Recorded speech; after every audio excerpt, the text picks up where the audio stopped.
All right, guys, good morning. It's Friday, so we are on our last full day of clues. We will have a short video tomorrow morning wrapping everything up and giving the answer to tonight's clue.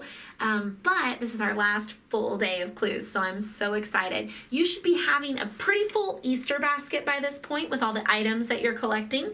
So yesterday I gave you this clue, and you spelled out Happy Easter.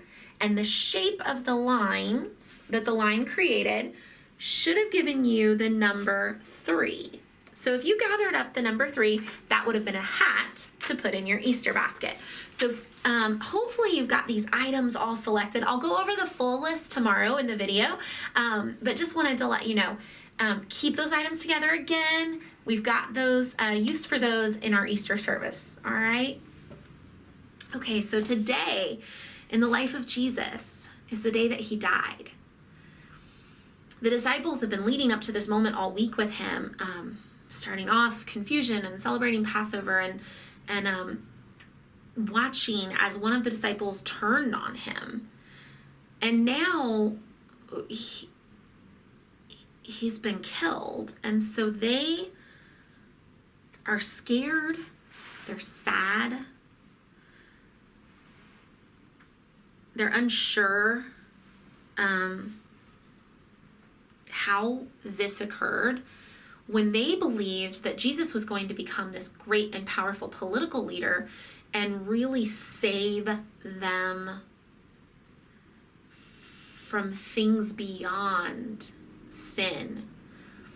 They had this notion of that being the ultimate salvation, when they're going to come to know that there is a salvation so much greater than anything on this earth.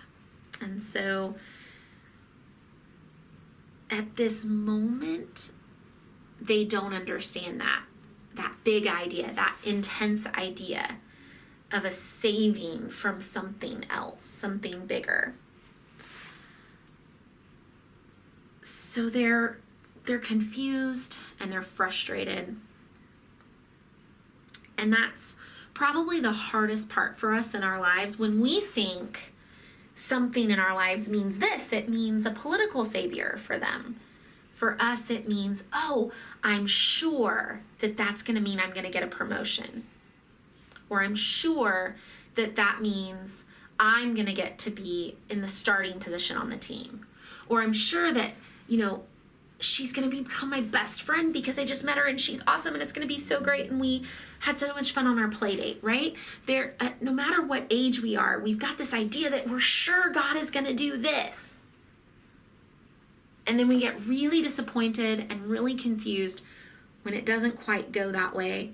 And how do we trust God when we may feel like he's let us down somehow? Even in the midst of that moment of them feeling let down and discouraged and sad and frustrated and scared and all of these really intense emotions, we're going to talk a little bit tonight about a man who actually didn't have a lot of hope. He had been he was on that opposite side. He'd been a bad person. He'd been stealing, and he really didn't have a lot of hope. He was being put to death for his crimes. And as he hung there on the cross next to Jesus, he didn't have like a hope and then be disappointed in God. He has a different perspective. And so we're going to learn a little bit more about him tonight. So the disciples might be disappointed, but we're about to see what was happening in the life of this man. So we'll talk about that tonight. All right, time for a clue. Okay, so you're going to need the picture with the black and white bunnies and eggs on it. Okay, so this is the one that you need. And what you're going to do is color in the boxes only with these 2 egg shapes. So only these 2 are what you're coloring in. When you're done coloring those in, you are going to see the shape of a number. All right, and that number is going to be the item that you need to collect. Okay. So that is it. We're almost down to our last clue. Tune in tonight to find out the answer to this one and to get your very last clue of what you need to collect. Thanks, guys.